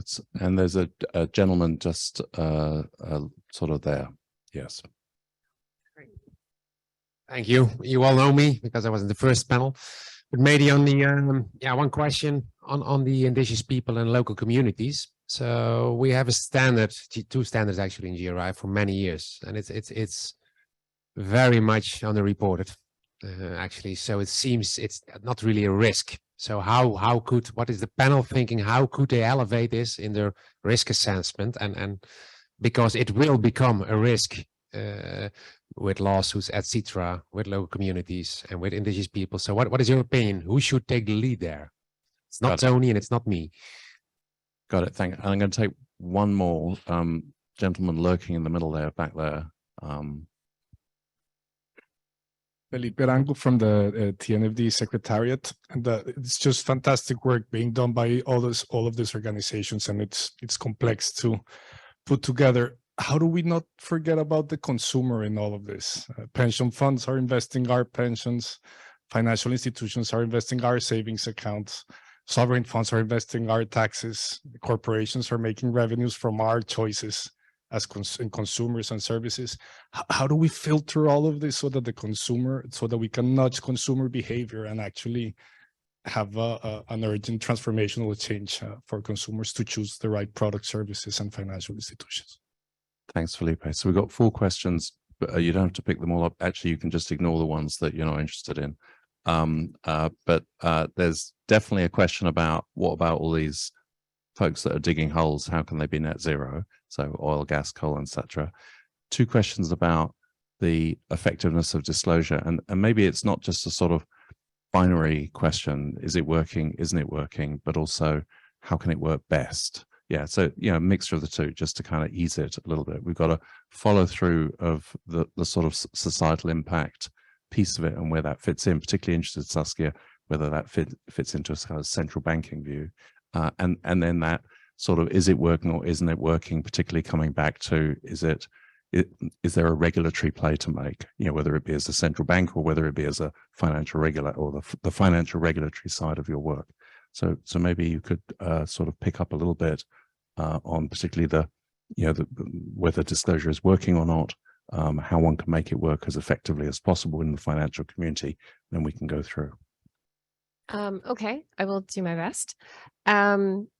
Let's tackle it this way. So I can tell you as a practitioner, because when I was working for an asset owner, I was the one where all of these requests would land on my desk. So if we had to report or if we had to do analysis and stuff, it would land on my desk first. So I can tell you that the act of reporting and pulling together all that information does start to filter throughout the organization, because as the central person sitting on the desk, I certainly didn't have the information. I would have to then go bug every single department in the company to get it. Now, does it actually move all the way to change? Not by itself. So it certainly doesn't work just by itself, but it does have that impetus to start asking these questions and learning about it. Now, putting on my GFANZ hat, what I described to you in terms of our framework and our work, that is not a disclosure piece of guidance. That was a implementation, how you do this piece of guidance. However, what I will say where disclosure comes into it, and I mentioned trust, that certainly I've been looking at the climate movement for 20 years, and there certainly has been a break in the trust between, civil society and business, or developing countries, the global south versus the global north. So part of the accountability mechanism is transparency. So disclosure isn't just to affect change, but it's also to hold institutions accountable to what they've promised. And that is another role of disclosure, another way to think about disclosure in this larger question of what are all the pieces to get the financial system moving. Okay. Saskia, over to you. I would very much agree with that. So as regards disclosure, I would say it's a necessity, but it's not sufficient. I mean, it's not all we need. But even for us as supervisors, in order to be able to act and actually challenge institutions about their investments, if it's too nature negative, for example, that is a serious risk for the business in terms of continuity, we need to have the hard evidence that that is the case. I mean, often the insight is lacking, and I would say, I mean, I'm happy you're very optimistic about what has been achieved for disclosure as regards climate. But I mean, full transparency is hardly there. So even there is information lacking. Ideally, with better disclosure, better data, there is more transparency, and at some point enough transparency to actually be able to challenge institutions, also for us as supervisors. So I think more work needs to be done. And well, as mentioned, it may not be sufficient, but it's necessary. And I think there's steps to take still as regards climate, as well as for nature. Yeah. Maybe just while you're holding the mic, just kind of picking up on one of the questions, which is, alongside disclosure, is there a need for regulatory intervention of some kind within the financial community in order to, shall we say, move along a little bit more quickly? Well, there is regulatory intervention already. So if we have a dialogue with the institutions we supervise, we challenge them both on climate-related risks, but also environmental risks in a broader sense, albeit still at a more qualitative, high level, because we don't have the insights yet. And we will challenge institutions. I mean, they have to show us, first of all, what risks they face. Second, they have to tell us how they manage those risks. Yeah, and if we don't feel satisfied, we'll be poking them in our supervisory process. So action is already being taken, but as mentioned, the better the insights, the data, the understanding of the risks, the more urgent our requests as supervisors can become.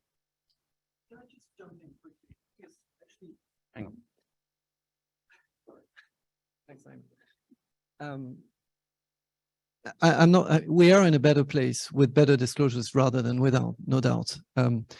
But, you know, I used to also be at an asset owner. And the one thing that I saw change the way that asset owner allocated its assets was its net zero commitment. Publicly committed, actually under the Asset Owner Alliance and then now under GFANZ.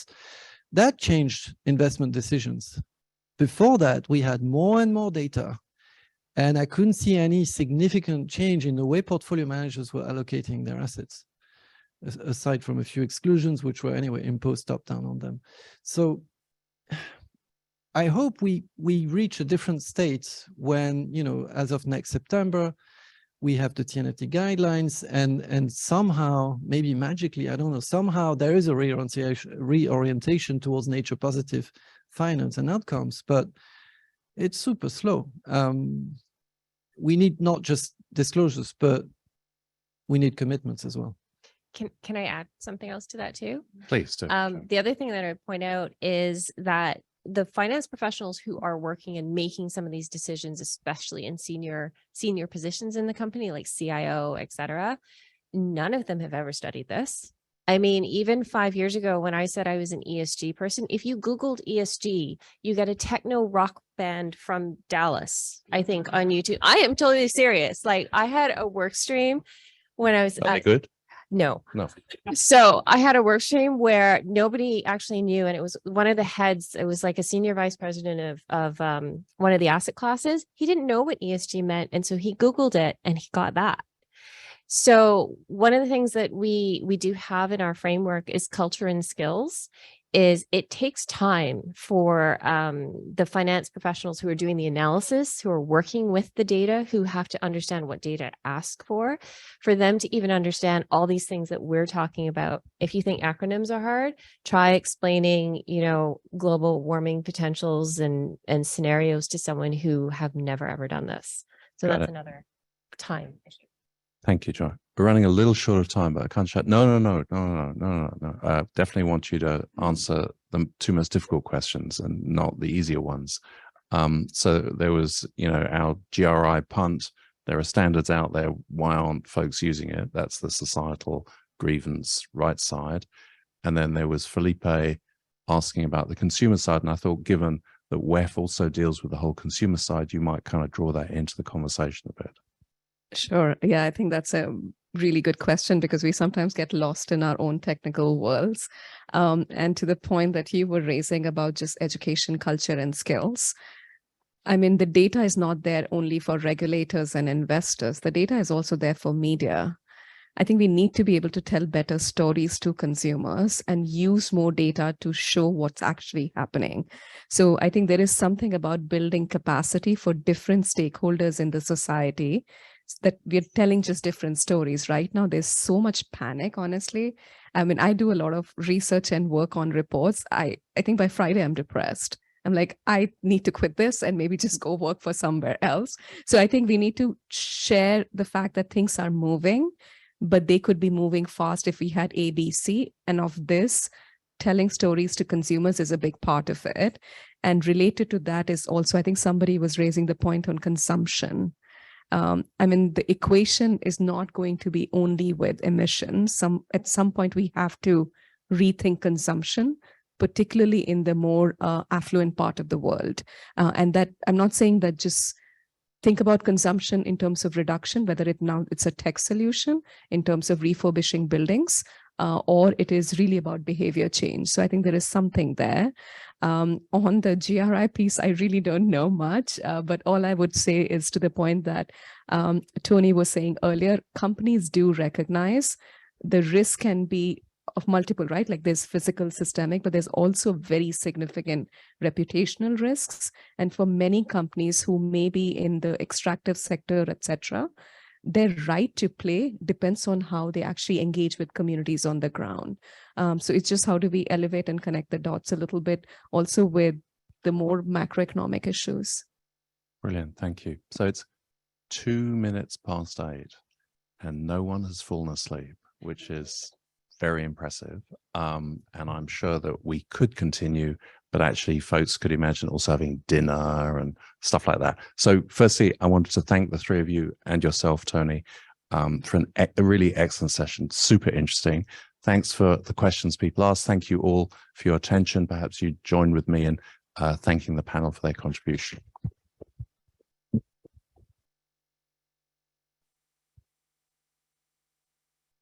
Thanks. I won't keep everyone long. I just wanted to echo the thanks to all of you for coming to all of our sessions this week. I think this has been a particularly stimulating conversation. We called this session the A to Z, really to poke a bit of fun at ourselves about the alphabet soup, and it was good that we had a laugh. We all messed up a few acronyms, so even for those of us working in it, it's you know, there's a lot out there. But I think the key takeaway is we can make fun about the acronyms, and there's obviously a lot of frustration, but how does this join up? But I just want to come back to a point that Curtis made, which is I don't think anyone's expecting everyone to do everything that's out there. And at the end of the day, it's about, I think, taking from what's there, what's material to you as an organization, what's material to your investors, what's relevant in your regulatory context, to some of the points that Saskia made. So we're all, you know, there's lots of acronyms, we've all got different missions, but we're all working to the same cause. There's a lot of collaboration going on in the background, bilaterally, multilaterally, with all talking to each other. So I'm very confident that as we keep trying to join up the dots, make this as efficient and as seamless as we can, conscious of compliance costs and the data challenges, etc., we'll make a lot of progress, but it's work in progress. It's going to take some time. But most importantly, we need all of you to keep giving feedback into all of the processes that we're running, the consultations, so that we can keep getting this as efficient and effective as we can. So thanks all for coming. I hope you have an enjoyable evening, find a nice meal around Montreal, and avoid this apparent snowstorm that's coming tomorrow for those of you trying to get home for Christmas. So thanks very much.